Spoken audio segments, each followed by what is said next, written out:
Hello everyone, સ્વાગત છે તમારું ચેનલમાં। આજે આપણે બનાવીશું ઇન્સ્ટન્ટ ગુલાબ જાંબુન। જો તમને મારી રેસીપી ગમતી હોય અને હજુ સુધીમાં ચેનલને સબસ્ક્રાઈબ ન કરી હોય તો સબસ્ક્રાઈબ કરવાનું ના ભૂલતા। મિક્સિંગ બાઉલમાં ઇન્સ્ટન્ટ મિક્સનું પૂરું પેકેટ આપણે ઉમેરી દેવાનું છે। વજનમાં 200 ગ્રામ ઇન્સ્ટન્ટ મિક્સ છે। માર્કેટમાં સહેલાઈથી ગુલાબ જાંબુ ઇન્સ્ટન્ટ મિક્સ મળે છે અને આ પાવડરમાં આપણે કોઈ પણ વસ્તુ ઉમેરવાની જરૂર નથી। ફક્ત દૂધ ઉમેરીને આપણે ગુલાબ જાંબુ માટેનો લોટ તૈયાર કરી લઈશું। મિક્સરમાં અડધો કપ દૂધ અને વજનમાં 120 ml જેટલું છે। તો દૂધ બધું આપણે ઉમેરી દેવાનું છે અને લોટને આપણે હાથેથી મસળવાનો નથી, આ રીતે ચમચીથી મિક્સ કરી લઈશું। તો તમે દૂધ ન ઉમેરવું હોય તો તેની જગ્યાએ 120 ml પાણી પણ ઉમેરી શકો છો અને એકદમ સોફ્ટ મિક્સર આપણે તૈયાર કરી લેવાનું છે। અત્યારે ગુલાબ જાંબુનું મિક્સ વધારે ઢીલું છે, પણ આપણે થોડી વાર માટે રેસ્ટ માટે મૂકી દઈશું જેથી સેટ થઈ જશે। ઢાંકણ ઢાંકીને 5 થી 7 મિનિટ માટે મૂકી દઈશું। 5 મિનિટ પછી જોઈ લઈશું, મિક્સ સારી રીતે સેટ થઈ ગયું છે।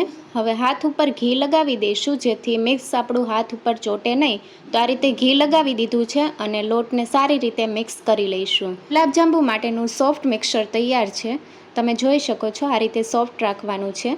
હવે થોડું મિક્સર હાથમાં લઈને રાઉન્ડ શેપ આપી દઈશું।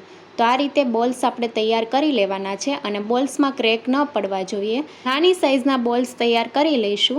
બોલ્સ આપણે તળશું ત્યારે સાઇઝમાં ડબલ થશે। તો આ રીતે બધા બોલ્સ તૈયાર કરી લીધા છે અને તમે જોઈ શકો છો બોલ્સ ઉપર ક્રેક નથી આવ્યા।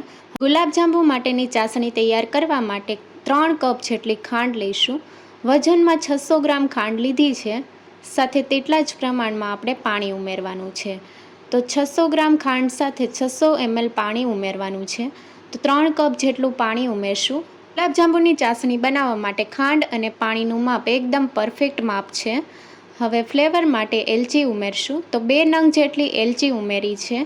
પેનને ગેસ ઉપર ચડાવી દઈશું અને ખાંડ પીગળે ત્યાં સુધી થવા દઈશું। તો ગેસની ફ્લેમ મીડિયમ રાખવાની છે અને ખાંડને સારી રીતે આપણે મિક્સ કરી લઈશું। તો તમે જોઈ શકો છો ખાંડ સારી રીતે પીગળવા લાગી છે અને હજી આપણે 2 થી 3 મિનિટ માટે થવા દઈશું। ગુલાબજાંબુ માટેની ચાસણી આપણે એક તારની નથી કરવાની, મધ જેવી સ્ટીકી હોય એ રીતે આપણે ચાસણી તૈયાર કરવાની છે। તો હવે આપણે જોઈ લઈશું।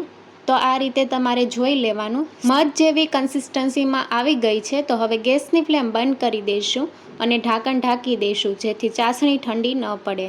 ગુલાબજાંબુને તળવા માટે ઘી અથવા તેલનો ઉપયોગ કરી શકો છો। મીડિયમ ગેસની ફ્લેમ ઉપર તેલ ગરમ કરી લીધું છે અને હવે ગુલાબજાંબુના બોલ્સ ઉમેરશું। તો આ રીતે આપણે જેટલા આવે એટલા ઉમેરી દઈશું। ગુલાબજાંબુના બોલ્સને તળતી વખતે ગેસની ફ્લેમ મીડિયમ ટુ લો રાખવાની છે અને આ રીતે આપણે તેલને હલાવવાનું છે, ગુલાબજાંબુના બોલ્સને નથી હલાવવાના। તો આ રીતે તમે જોઈ શકો છો સાઇઝમાં ડબલ થઈ ગયા છે।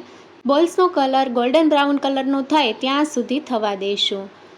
તો આ રીતે કલર ચેન્જ થઈ ગયો છે અને સારી રીતે બોલ્સ તૈયાર થઈ ગયા છે। તો હજી થોડી વાર માટે થવા દઈશું એટલે બધી સાઈડથી સારી રીતે ગોલ્ડન બ્રાઉન કલર આવી જાય। હવે ઝારાની મદદથી કાઢી લઈશું। ગુલાબજાંબુના બાકીના બધા બોલ્સ આપણે ઝારાની મદદથી કાઢી લઈશું અને ચાસણીમાં ઉમેરી દઈશું।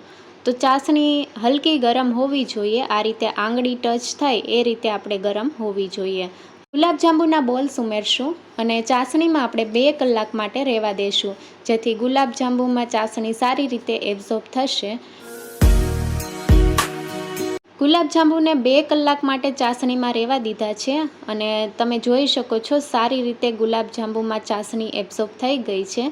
તો આ રીતે મધ જેવી સ્ટીકી ચાસણી બનાવશો એટલે ગુલાબજાંબુમાં સારી રીતે એબ્ઝોર્બ થઈ જશે। ગુલાબજાંબુને એક બાઉલમાં સર્વ કરીશું। ગુલાબજાંબુમાં અંદરથી આ રીતે જાળી પડી છે। જો ગુલાબજાંબુની રેસીપી ગમી હોય તો ચેનલને લાઇક, શેર અને સબસ્ક્રાઈબ કરો। Thank you for watching.